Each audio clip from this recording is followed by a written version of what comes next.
Hello મિત્રો, જય શ્રી કૃષ્ણ. આપ સૌનું સ્વાગત કરું છું મારા ચેનલની અંદર. આજની ઇન્ફોર્મેશન તમારા માટે ખાસ છે, કારણ કે ફરી એક વખત એક પ્રોવિન્સે જો તમારે પીઆર લેવું છે તો એની અપડેટ ડિક્લેર કરી છે, જેમાં 6 ઇન્ટેક એટલે કે 6 ઇન્ટેકની અંદર એમનો કોટા પૂરો કરવાના છે. આ ડેટ 6 તમારે નોટ કરવી જરૂરી છે, કારણ કે આ 6 ડેટ જે છે ત્યાં જે સમટાઇમ્સની અંદર 2026ની અંદર અમુક ટાઈમ બાદ એ તમારી પાસે ઓપનિંગ્સ લેશે. તો તમે લોકો બી જો નોટ કરેલું હશે, આની સાથે જ તે એમણે ડિવાઇડેશન કર્યું છે કે અમુકની અંદર એલોકેશન ઉપર 25% કેપ રાખશે. શું છે આખી ડિટેલ તમે જોશો તો તમને ખ્યાલ આવશે, અને તમારે બી જો આ પીઆર લેવું છે તો તમને બી કેનેડાના પીઆર ની અંદર આ મદદગાર થઈ શકે છે. આ ઉદ્દેશ્ય સાથે આપણે આગળ વધીએ. જો તમારા સવાલો કંઈ હોય તો કોમેન્ટ કરજો, આપણે સોલ્વ કરવાની કોશિશ કરશું. વિડીયોને હાઈપ, શેર અને લાઈક કરતા રહેજો. હવે તો કે જ્યારે બી પીઆર ની વાત આવતી ત્યારે એક પાસ્ટમાં બી આપણે જોયું હતું કે અમુક પ્રોવિન્સો એટલા સારા હતા કે જે ડાયરેક્ટ પીઆર એપ્લિકેશન્સ કરવા દે હતા, અને એ મુજબ હવે જ્યારે પ્રોવિન્સનો ડેટા ડિવાઈડ થયો છે અને આપણને ઓલમોસ્ટ એમ કહેવાય કે જે ઇન્ફોર્મેશન, જે માહિતી આવે છે ત્યાં આગળ આપણને એટલો ખ્યાલ આવી ગયો છે કે 2026ની અંદર પીઆરનું જે ફોકસ રહેવાનું છે એની અંદર પીએનપી વાળા ઉપર પ્રાયોરિટી રહેશે, એટલે કે પ્રોવિન્સના કોટા ઉપર પ્રાયોરિટી રહેશે. આપણે હમણાં થોડા ટાઈમ પહેલા એક વિડીયો જોયો કે બ્રિટિશ કોલંબિયાને એક્સ્ટ્રા અલ્ટિમેટલી 1200, 1500, 2000 જેવી એપ્લિકેશન છે વધારી આપવામાં આવી ઓક્યુપેશનને, કારણ કે ત્યાં મેન પાવરની વધારે ડિમાન્ડ હોવાની શક્યતા હોવાને કારણે. તો એ જ રીતે જો અગર આપણે સાસ્કેચુનની આજે વાત કરીએ, 4761 ફાઇનલ અનાઉન્સમેન્ટ આવ્યું છે કે 2026માં એમનો જે સેમ કોટા લાસ્ટ યર હતો એ જ કોટા એમને મળ્યો છે, જેની અંદર કોઈ એડિશનલ વધારો કરવામાં નથી આવ્યો.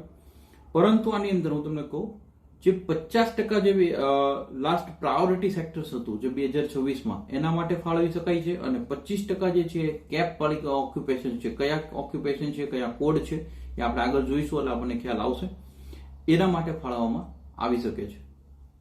હવે તો કે જો આપણે જોઈએ તો જે 4761 એલોકેશન્સ, જે નોમિનેશન્સ એમની પાસે કોટા મળ્યો છે સાસ્કેચુન પાસે, આ કોટાની જો આપણે કરીએ તો 50% નોમિનેશન, જે મેં કીધું હાઈ પ્રાયોરિટી સેક્ટર, એ કયા કયા છે અને કેટલા, તો કે 2381 એલોકેશન્સ વધે 50% કરીએ તો, જેની અંદર લેબર માર્કેટની ડિમાન્ડ મુજબ જો અગર પ્રાયોરિટી સેક્ટર્સની વાત કરો તો health care, agriculture, skill trades, mining વાળા, મેન્યુફેક્ચરિંગ વાળા, એનર્જી એન્ડ ટેકનોલોજી, આટલા ફિલ્ડને ફોકસ થવા જઈ શકે છે, જેની અંદર 2026ની અંદર પ્રાયોરિટી સેક્ટર્સમાં આવી શકે છે. 750 સ્પેસીસ જે છે એમને ગ્રેજ્યુએટ સાસ્કેચુન બેઝમાં લઈ જઈ શકાય છે, ડેઝિગ્નેટેડ લર્નિંગ ઇન્સ્ટિટ્યૂટ વાળા છે, એટલે કે ડીએલઆઈ ઇન્સ્ટિટ્યૂટ જે આપણે કહીએ છીએ એમાં લઈ જઈ શકાય એમ છે. પ્લસ જો આપણે જોઈએ તો સાસ્કેચુનનું આ જેને બી પીઆર જોઈએ છે એ લોકો માટે તો પણ એમણે ડિક્લેર કરી છે, જે જો ડેટ તમે ધ્યાનમાં રાખશો તો જ તમે એલિજિબલ થઈ શકો, કારણ કે એ ડેટે એ લોકો ઇન્ટેક ઓપન કરવાના છે. હવે તો કે ડેટ આપણે જોઈ લઈએ એ પહેલા આપણે જોઈએ કે કેપ સેક્ટર્સ, એટલે કે કયા કયાની ઉપર કેપ છે, જે 25% કેપિંગથી એલોકેશન્સ વધી ના બી શકે ને કેપિંગની અંદર એને લઈ શકાય.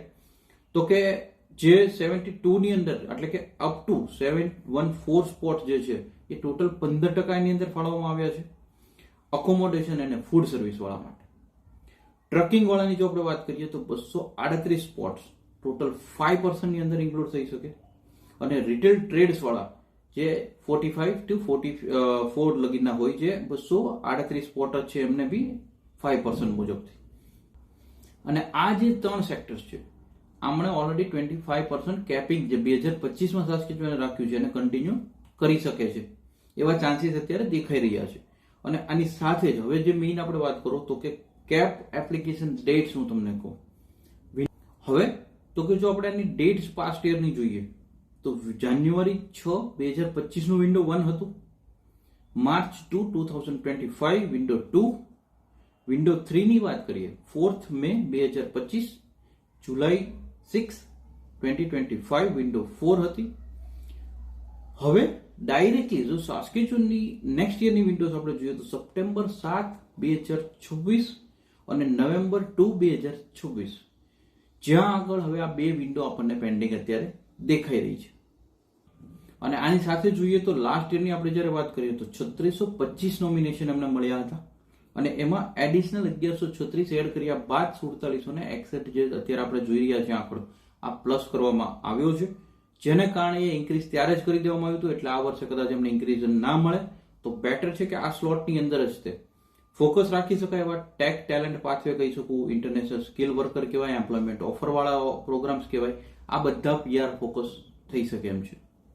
હવે જો એડિશનલી અગર આપણે જોઈએ તો બને એટલી જેટલી બી માહિતી આવી છે એને બહુ જ કી પોઈન્ટ લઈ અને સરળ કરી તમારા સુધી પહોંચતી કરવાની કોશિશ કરી છે. જો હવે તમને સારી લાગી હોય કોશિશ તો હવે એક લાઇક કરી દેજો, મેક્સિમમ લોકોને વિડીયો શેર કરતા રહેજો, કારણ કે સ્પ્રેડ એજ્યુકેશન, સપોર્ટ એજ્યુકેશન, આપણે ઓલવેઝ એજ્યુકેશનને સપોર્ટ કરતા રહીએ. Thank you so much. જય હિન્દ, જય ભારત.